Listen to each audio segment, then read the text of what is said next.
Have you heard of Wynncraft? Good. Have you played through a Wynncraft? No? If yes, then you should not have any problem with this video, but otherwise, this entire video spoils the game, basically in its entirety. So, be careful with that. Yes, this is a spoiler alert. Also, this message is primarily aimed at the people who watched the previous version of this video. I uploaded an unlisted video apologizing, so it doesn't take up time from this actual review. It's in the description if you wanna see. Alright, let's get to the review now. I welcome you to the very late and probably a bit unnecessary review of the 1.20 update on Wynncraft, or 1.20.1 at the moment. In this video I'll be running through what changed for the better, and possibly for the worse within this update. So why not start now? I literally don't have anything to plug or have any sponsors. Why am I even here? Why am I even stalling?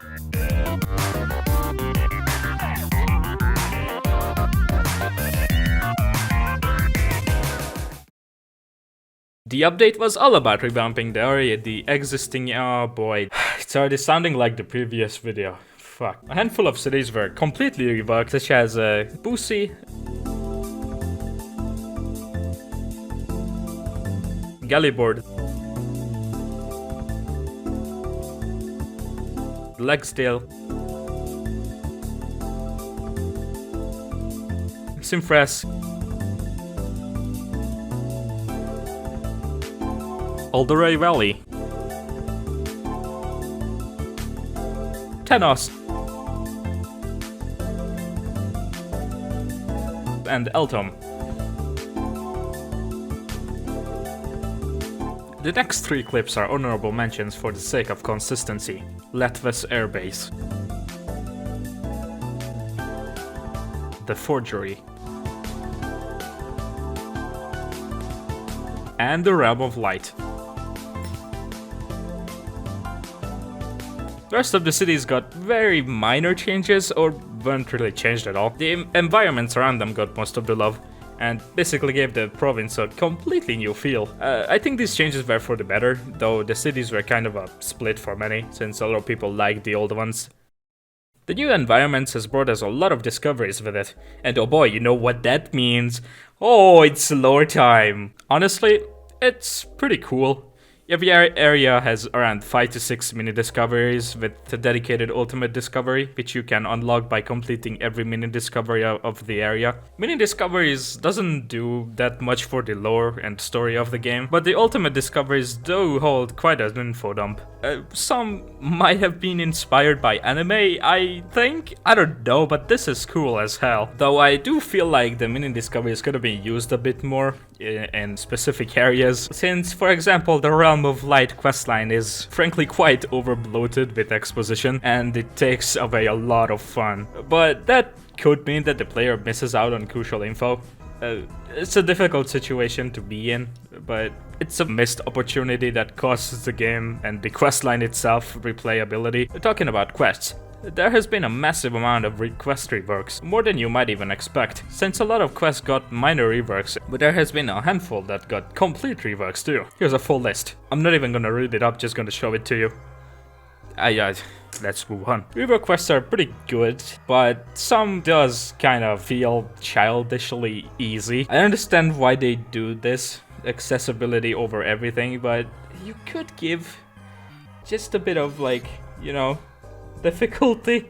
Besides that, most of them are okay, alright, it's good, nothing, no problem. But this, why? You know, I refuse. At this point, I just fucking refuse. If you aren't gonna make professions, like, actually nice to do, and something that's worth my time, instead of just mindless grinding like I'm playing fucking RuneScape. You know what? Who cares?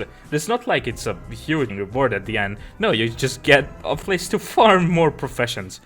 This isn't worth my time. Even the weapon and accessories you can get can be easily replaced with some legendaries you find on the side of the road. This is basically my only problem with these new quests, and I recommend not adding professions to main quests.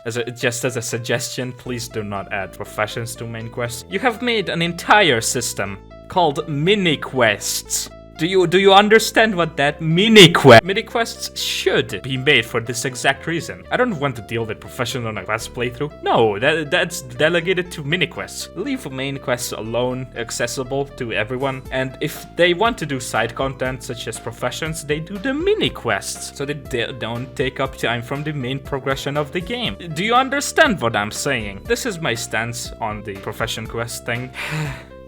God, it's complicated. But a new questline has been made titled The Realm of Light. Currently the longest questline to date. Let's phrase this lightly. It's fucking painful. The first two parts aren't that bad. They are basically just wormholes and taproot. But man, oh, the third one. I'm not going to sugarcoat this, it just simply sucks as it is. There's no quest here. I cannot find it, I don't see it, I don't feel its presence, it's just not a quest. This is just a glorified movie that gives XP after you watch it as a compensation for the amount of fucking trouble you go through just to get that minor amount of XP. Realm of Light 3 is basically just a cutscene for 10 minutes, 1 minute parkour or killing section that barely elevates the gameplay, and then back to the 10-minute cutscene. It's a really cheap and very, very easy way of establishing Larry's backstory.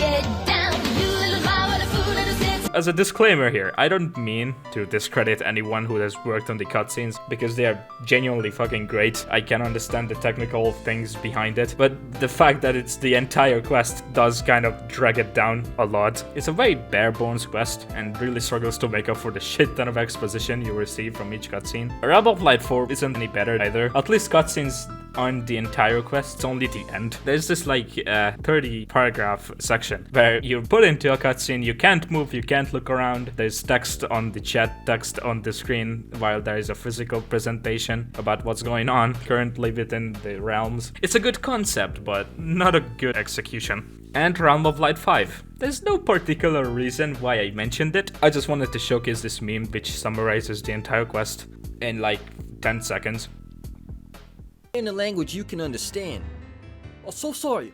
No charm in here. You deliver. Wrong place. Lastly, there were a couple of entirely new quests added. Feathers Fly Part 1 and 2, and also the Hero of Gavel. Feathers Fly questline is fun. It's engaging enough to keep you interested and it doesn't overblow the questline with cutscenes. They are pretty great, but I do have some notable thing to mention here. When you get to this asshole's basement to destroy his defense, you get to choose the panel you want to destroy. And if you choose the left one, you will have to fight this thing, right? Yeah, Ava decides to directly name the player because she doesn't know where you are, which is odd because canonically she only asks you for your name in the second part of the questline. Yeah, besides this inconsistency, it's a welcome addition to the game. Hero of Gavel. It is nice to see that the Wynn team knows their priorities for heroes. This post was made by the Bob Gang. Choose to kill an innocent man or leave him be. Yeah, that's basically it. Siegfried is a hoax. This is another post made by Bob Gang. All around, nice new quests. Fits well with the other quests. Also good to see Corcus get some love after like 4 years. Also, while we are still on the topic of new content, raids have been introduced into the game. Raids are probably the most unique thing we've got in a long time, and their description, dungeons on steroids, might not suggest that, but they definitely are. They introduce some really nice new mechanics in there, such as when you die, you aren't put outside to wait for the people to finish. This is actually because teamwork is a must while doing raids, and without it, it's actually impossible to get through. You have 3 randomly select challenges you must clear with your team to get to the boss. In between these challenges are temporary buff rooms. They give you a list of buffs you can choose from, but you can only choose 1 per challenge. But you retain the previously acquired buffs too. These buffs can vary from general health upgrades, defense upgrades, to spell and mana regen upgrades. You can choose between 3 buffs per buff room, so choose one that fits your playstyle or build the best. The rewards are nice, I guess. Raid tomes usually aren't that much of a deal unless they give skill points. In that case, they are fucking great. Other than that, they ain't that impactful within the progression system. Also, to make use of tomes, you need to complete specific challenges. They are listed below the tome slots in the player stats menu. Charms are this unique item that are exclusive to your class which you got it with because of the new item stat that had been introduced, Soulbound. So yeah, now you have items that are directly tied to your specific class. Nice, even more bank slots that needed to be filled. Also, only one raid out of the 3 that exists now contributes to the story of the game in a major way. Nexus of Light is about you finding Orpheon, the fox. Yes, that fox, and freeing it from the dark parasite that has been shown to you in the Realm of Light questline constantly. You do canonically free Orpheon, where it tells you about your fate and Laurie's apparent disappearance as mentioned earlier.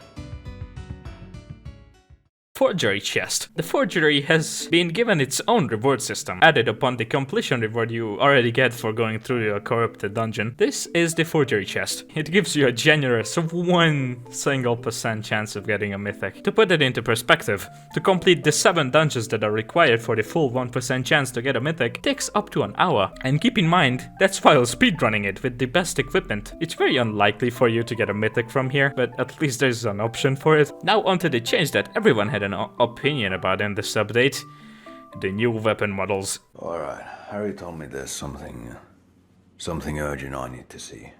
So, let's take a look. What the hell? What am I looking at? What the This here is just unacceptable. Yeah, what if this is right here?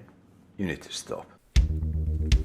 Majority of the models look just worse than their old counterparts. Only a few I would actually consider an improvement, such as the new Earth bow models and maybe the fire spears, but even those look a bit dodgy. This is an opinion-heavy subject, I know, but from what I've gathered and what I've seen from most people, they weren't the biggest fans of the model changes, especially the elemental weapons. Fucking desaturated slate blue. Why? Why? Who had a... why? I didn't take part in the hero beta for this update, but videos from that time show the elemental bow being the same desaturated slate blue, just like the others. Yet, in the finished update, it isn't. Why? Why was the elemental bow not changed into this? Like, you would expect the models to be consistently, well, awful. I'm struggling to understand the motive behind these changes especially. But as of now, the elemental weapons look, unique. But hey, if you want the old models back, good news. Me and Kiosifer, one of the modelers of the Wynn team, managed to make a resource pack where I imported the old models back from 1.19 into 1.20, so you can enjoy the old models once again. Viable gang. Haha, pets were finally given a purpose. You can pet them, and they can be leveled up to 100 given you have a rank that costs over 170 bucks. More about this rank later. If you don't, then you only get to level up your pet to level 20, and you cannot even pet them. I feel like petting your pet should have been a base feature because, you know, we like petting animals, but I guess the Wynn team just doesn't like us having fun. Thanks, guys. The only leveling reward they basically have is pet damage. They can actually be quite a force to be reckoned with. Even though having 3 pets reduces their damage, basically evening it out, can still deal quite a punch. Most rewards for leveling is, as I said, just pet damage, but there are some useful ones like where you can just sell your items or scrap it, working like a little mobile blacksmith or something. Yeah, also, this is only accessible for people with champion. Mentioning champion, this is a new rank. For how much? 170 bucks? What? Wow, Jesus Christ. So what does it offer for that much money? It offers you custom setup markets all around the map, even when nobody would even go. Why would you even place your market here? What the fuck do you get out of this place? Pet levels beyond level 20 until level 100, instant class deletion, class backups, reserved slots. You know, this kind of reminds me of something. Remember when VIP and VIP Plus could kick people out of worlds when the world was full because people with ranks used to have a higher terms? Yeah, it feels like that, just a bit evolved. Nick for classes, and a couple of exclusive house locations, such as Lavigar, Void, Legendary Island, and the Realm of Light. And the most controversial one, the bomb bell. This is a borderline pay to win, since it notifies you every time someone throws a bomb in any world. And you know, bombs are bought with real life money, so this combined with the resolve slots makes it actually feel like it's pay to win. Now since I'm not willing to spend 90 bucks on top of my hero rank to test this out, and I don't have friends with a champion rank, I conclude that it's may or may not be pay to win. Probably one of the bigger features on this update was the guild overhaul we received. Now, you see, the last time I was in a guild was over 4 years ago. Most things I'm about to say are from the Wynn wiki or the 1.20 changelog. Guild creation was made 20 liquid emeralds instead of 5. There are 2 separate guild banks now where you can share items with each other, one for low and one for higher levels within the guild. Added a new rank, which is the strategist, who can upgrade tower bonuses. Oh yeah, towers. Instead of mobs, your main objective in a ward is to destroy the guild tower of the territory you want to be captured. To attack a territory, now you need to provide emeralds to start, either from yourself or the guild bank. Wars now will take place in a normal server instead of separate war server, and the war location is always the same, the guild towers. The aforementioned tower abilities can be upgraded with resources such as defense, attack power, and these kind of stuff. Nearby connected territories also own boosts each other with 30% more damage and health for towers. Payment for territory defenses was set from a one-time payment to continuous rent transactions. This is a training for real life, but there you don't actually have money, and you live on the street. Captured territories can now be set as headquarters. Headquarters stores any excess resources other owned territories generate. Every 2 minutes these resources will start moving towards your headquarters in one territory at a time. Your headquarters will also send out resources to territories which need them. You can set taxes on your HQ, so if people from other guilds pass by on the territory, they will be taxed. Trading routes has been introduced, which can be 5 different types: emerald, wood, fish, ore, and crops. If the tax is high, your sent resources will automatically search for the cheapest alternative route. Granted, you have set the style to cheapest. If it's on fastest, they will move across any territory, disregarding any tax. There's also diplomacy now, which is strange to say, but whatever. If one of your territories are far away from you, you can ally with a guild that is closer to it. Both of you and the allied guild need to send each other hourly tributes, so it makes up for the needed resources to keep up your territory. Your resources you move may also get taxed, and if an enemy decides to be a dick, they can also close off their borders, so you can't move your resources through their territory. Territories before 1.20 used to generate XP, which they don't anymore, and the advanced menu feature was given a task of providing you with the guild territory map. Okay, so a few things. I don't think this is the best thing they could have done, but it can be easily fixed. This new features to guilds really encourages people to join already established guilds and punishes you for choosing not to. There are specific tomes that are locked behind guild wars and guild related activities, which is a decision I cannot even wrap my mind around how they thought that was a good idea. You know that there are people who prefer not to be in guilds, right? Like I don't even fault the people who don't want to join guilds. The fucking cancer that goes through the shout system is just amazing. Oops, you have to put the CD up your ass. And you have shown that accessibility is something you focus on the most as of recent. So why? Why make tomes that are logged behind guild activities? It directly goes against everything you've been doing, and the people who don't like guilds will suffer as a result. I know that tomes don't have the biggest impact on progression, but we're talking gathering XP. And you know, professions are established to be the most tedious shit ever. So even the slightest boost could help a ton. So I suggest reworking the guild-related tome slots requirements into something that everyone can do, including the people who aren't in guilds. Because it's really fucking annoying not having these tomes, for no other reason than not wanting to join a guild that constantly being advertised in the shouts. Please, Salted, add the shout toggle command, please. Well, I mean, they did buy shouts with real-life money, but that's another flaw and rabbit hole to begin with. I'm starting to deviate from the topic, let's get a move on. The music has always been astoundingly good. Like, the server has no actual right to have music this nice. My personal favorites from this update ranked to first to third are the Groot slang raid theme,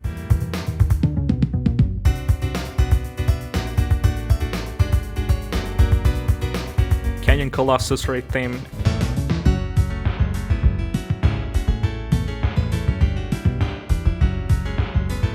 And the Panic Zealots fight theme.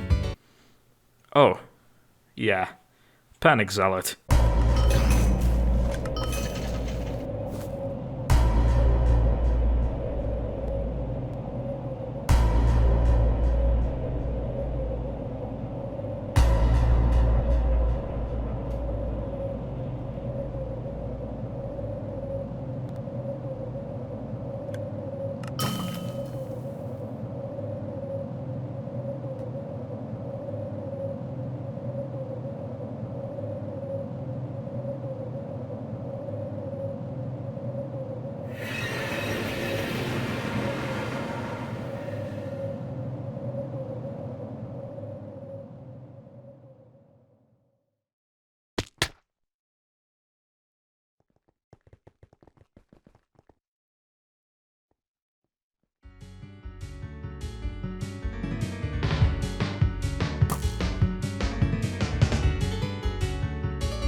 This boss altar has to be the best boss fight this server can offer. It plays with your senses and your mind, subverts everything you know about boss fights and make you feel helpless. Honestly, the player sounds like they're going through a midlife crisis during the boss fight though, and it makes the role-playing aspect of the game even better. The entire boss fight makes you very tense and does a good job of making you panic with low health and high-pitched sound effects.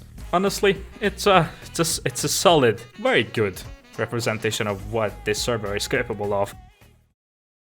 And thank you for somehow making it to the end. I'm not sure how you managed to tolerate my voice for this long, but nice. I'll see you when you decide to watch one of my videos in the future. And hopefully not twice on the same topic because I fucked up. And goodbye.